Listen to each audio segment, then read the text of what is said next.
Најмалку 14 лица загинаа, меѓу кои и деца, во пожарот кој што се случи во индискиот град Калкута во шесткатна зграда. Тоа е најновата вест која што пристигнува од светот. Што друго се случува ново, зборуваме во продолжение. Ова е меѓународната анализа на Слободен печат. Добро утро. Добро утро. Што се случува? Се отвара ново. Не се затворија старите жаришта, веќе се отвара ново жариште. Ние во анализиве многу пати до сега во студио најавувавме и предупредувавме дека може да дојде до таков конфликт, зашто бидејќи целиот свет некако, како што светскиот поредок полека паѓа, во смисол на тоа дека Русија и Украина, Русија и САД, Кина и САД, тука има конфронтации, така сите што имаат меѓусебни пресметки се наоѓаат, особено кај соседите, се наоѓаат некакви причини тоа да го решат, па ако Израел го искористи својата дамнешна цел да влезе во Сирија, влезе во Либан, гаѓа на хутите во Јемен и да ги искористи оваа состојба во светот за да направи некоја добивка за себе, независно дали е тоа безбедносна, финансиска и било која, се очекуваше дека и Индија и Пакистан, кои имаат ривалство повеќе од 80 години, кои се исто така замрзнат конфликт, кој трае уште од поделбата во времето на Ганди, кога муслиманите отидоа во Пакистан, хиндусите останаа во Индија, потоа од Пакистан отидоа во Бангладеш, се формира тие држави пред 80 години, така да од тогаш практично трае и тлее тој нивен ривалитет, да не кажам непријателство. Пакистан и Индија го имаат непријателството, особено околу областа Кашмир, каде што изминативе децении нон-стоп нешто се случува. Како што во појасот Газа се случува, како што на западниот брег се случува, како што во Украина што се случи, така се случува и во Кашмир. Особено ривалитетот меѓу овие две држави, особено е опасен бидејќи двете држави се нуклеарни сили.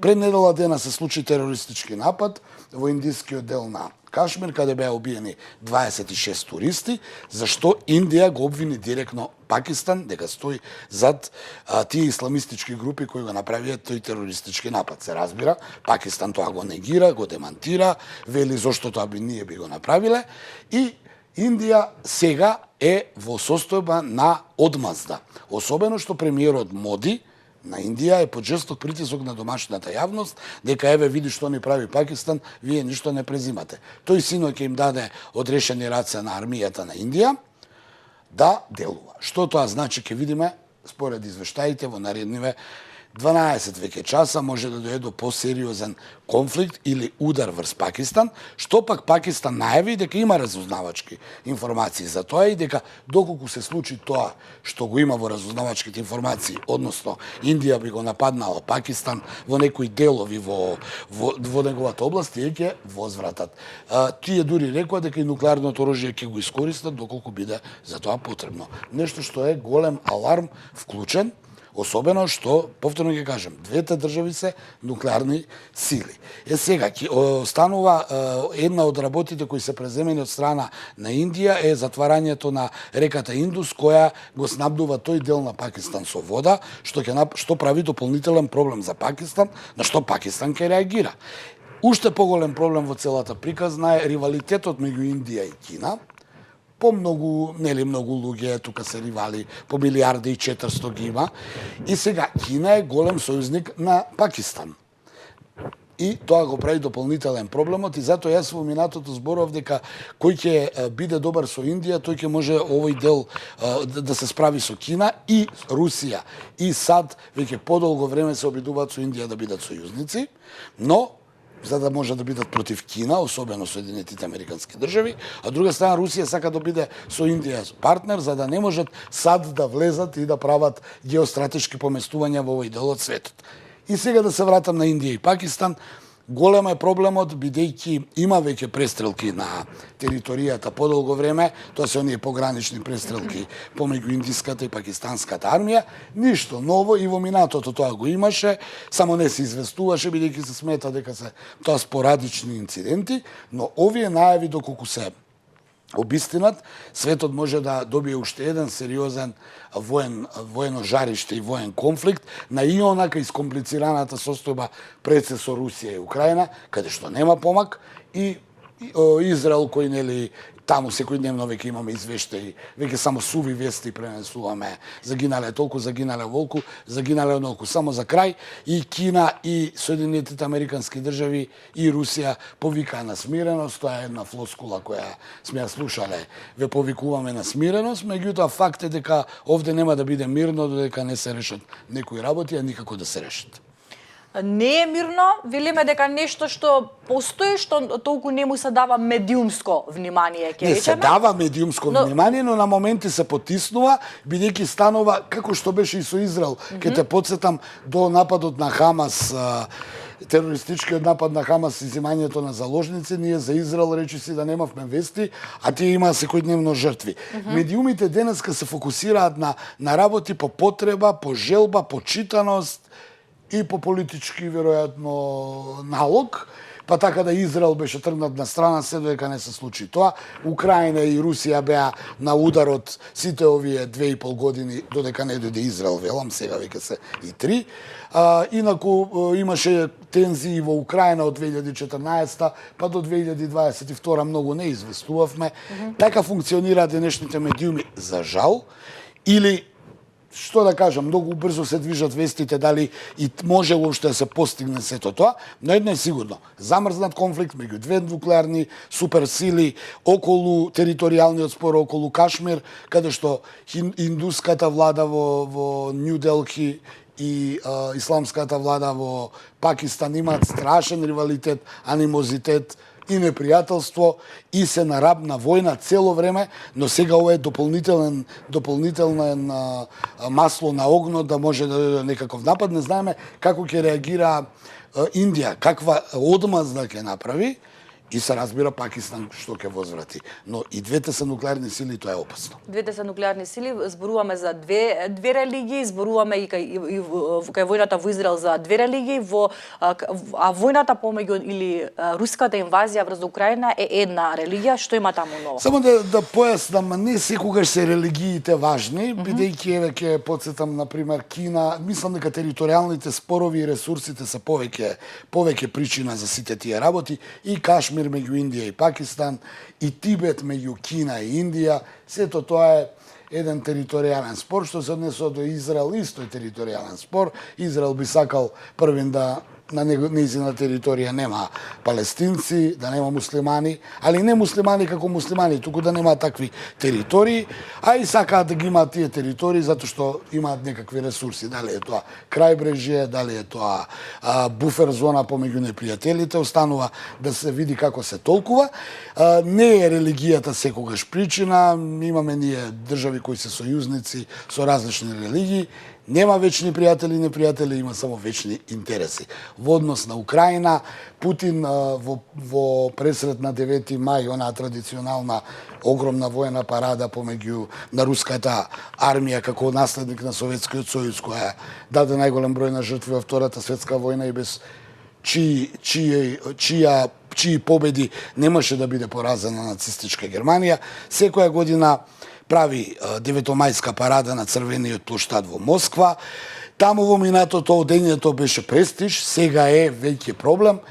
Видовме дека изминатиот период оние државници и држави кои ќе отидат во Москва на 9 мај ќе бидат протолкувани од Западот дека и даваат подршка на Москва за агресијата врз Украина. Веќе политичарите и државниците се во небрано, дали да одат или да не одат. Во контекст на тоа Путин најави дека предлага 3-дневно примирие од 8 мај до, како му доаѓа 11, додека трае таа војна парада. Се разбира, тоа беше отфрлено од страна на Украина. Малку и логично, бидејќи Зеленски вчера рече за волја на вистината, овој предлог значи практично подразбира до 8 мај да чекаме да прекине, за да дојде прекинот на огнот, а што ќе правиме до 8 мај ќе гинеме ли? Тоа исто така беше и од Европа протолкувано како неприфатлив предлог на Путин да има прекин на огнот. Доналд Трамп знаеме каква му е политиката и што му се намерите. Вели, јас се противам да ова што го прави Русија во моментов, што бидејќи на теренот има војна, сериозна војна, гинат многу луѓе, да не се лажеме, и многу повеќе од претходно кога не ни разговара.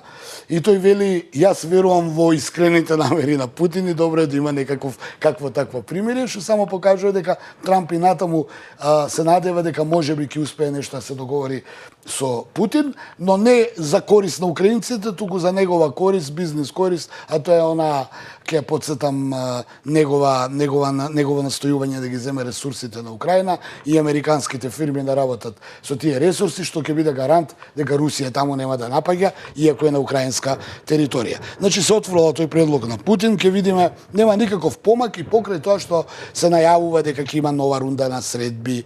Вчера Лавров се среќаваше со некои американски представници, каде што децидно рече дека Крим не доаѓа во предвид, Крим се подразбира дека е руски и останатите 4 територии, а дека овие средби кои ги прават русите со американците, можеби Украина и последна нивните приказки, тие гледаат они да си ги средат односите, бидејќи со Бајденовата администрација Русија и Соединетите американски држави беа буквално во наравна војна.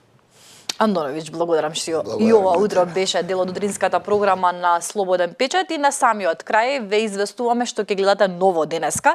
Знаете дека секогаш се обидуваме да ги нотираме локалните проблеми. Овој пат зборуваме за дупки во фасадата, излупена и оштетена ограда, уништени зеленила се глетката со која што секојдневно се соочуваат минувачите, но и гостите во објектот кој што е најстар и најреномиран театар во државата МНТ.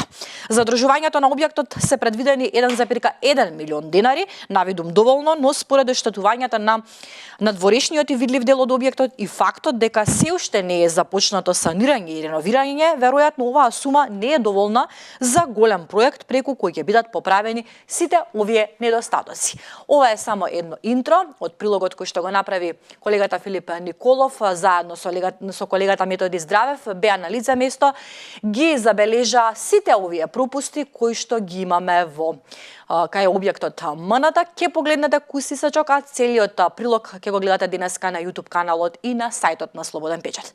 Денеска ви пуштаме уште нешто, не заборавајте, среда е резервирана за нова епизода на емисијата Мама Визија. Денеска во 20 часот ви пуштаме една тажна приказна, ќе речам.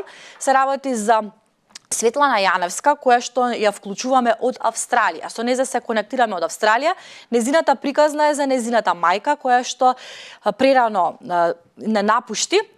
Светлана отворено зборува за борбата и за незините тегоби кои што ги минала, знаејќи дека незината мајка се соочува со ракот на грлото на матката. Таа од Австралија се обидува максимум да ја помогне, но не успева во тоа, за жал. Како изгледа целата таа далечина, поминувајќи низ најболното нешто што може да му се случи на едно дете. Светлана Јаневска ја гледате вечерва со почеток во 20 часот во Мама Визија. Подгответе се за навистина тажна приказна. Овде ќе ви се заблагодарам за вашето внимание, за довербата што и ова утро бевте заедно со Слободен печат. Ви посакувам убав остаток од денот, продолжете да се информирате од вашиот омилен медиум, а тоа е секако Слободен печат.